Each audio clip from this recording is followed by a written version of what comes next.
high hopes that I might finally win a prize. Unfortunately, the selection committee appears to have been concerned with behavior. Resembling Izzy in behavioral terms doesn't lead to an easy life. His capacity for thinking independently and acting on principle isolated him from just about everyone. In the McCarthy period, because he spoke in defense of Jeffersonian principles, people were afraid to be seen with him. When he supported the rights of Palestinians, Jewish institutions wouldn't invite him to speak. And when the National Press Club refused to serve his black guest, Judge Hastie of the Virgin Islands, he quit the club, isolating himself from his colleagues. He often said that he was so happy in his work that he should be arrested. But the truth is, the consequences for him of speaking truth to power was, for a number of decades, loneliness. Inevitably, the reward of such a man comes late. I.F. Stone knew this. He said, once, I began as a pariah, and then I was treated as a gadfly. If I live long enough, I'll become an institution. And indeed, in his lifetime, he moved on to become an icon. Last year, Harvard's Nieman Foundation for Journalism began awarding an annual I.F. Stone Medal for journalistic independence, with a follow-on panel for strengthening this independence. So 2 decades after his death, he even became a fulcrum for journalistic independence. Now, following the I.F. Stone Medal of 2008, comes the Izzy Award of 2009, with different criteria, but a common goal. Rest assured that I.F. Stone is rotating in his grave with satisfaction over these annual awards. Today's Izzy Award winners do have points of resemblance to I.F. Stone.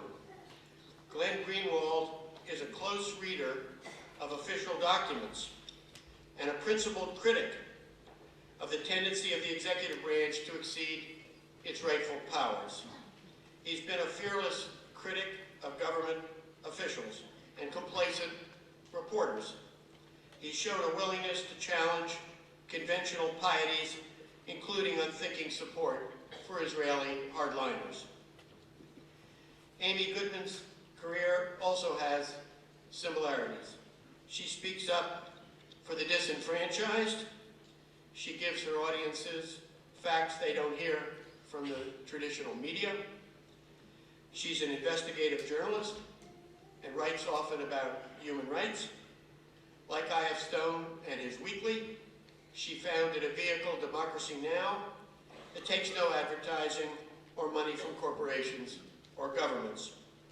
She confronts authority, no matter how high, and she's repeatedly shown physical courage, something that I.F. Stone showed in accompanying Jewish refugees of World War II in their illegal and dangerous travel from Europe to Palestine. At that time, for saving a boatload of refugees from the British, he won a medal from the underground Jewish army, the Haganah. I.F. Stone once said, if the government makes a mistake, the newspapers will find out, and the problem may then be solved. But if freedom of the press were lost, the country would soon go to hell. What will this critical freedom of the press amount to in coming years in the face of so much technological change and new evolving political pressures? And how best to protect it? The Park Center for International Media, their answer is to identify role models by giving them Izzy Awards. And the center's made today a very good beginning. In conclusion, I.F. Stone once said that he resembled nothing more than a great Jewish bullfrog. So with this in mind, I want to congratulate the awardees on 2 grounds. Their prize-winning resemblance to I.F. Stone in behavioral terms, and their abysmal failure to resemble him in person.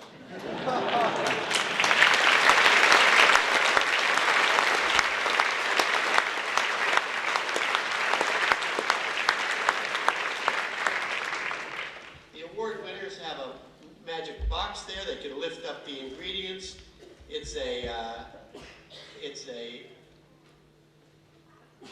piece of Chutsky frog. It's a bullfrog that croaks when you pass. You can make it croak if you want to. Anyway, I didn't want to preempt the plaque, but I wanted them to have something to remember the bullfrog.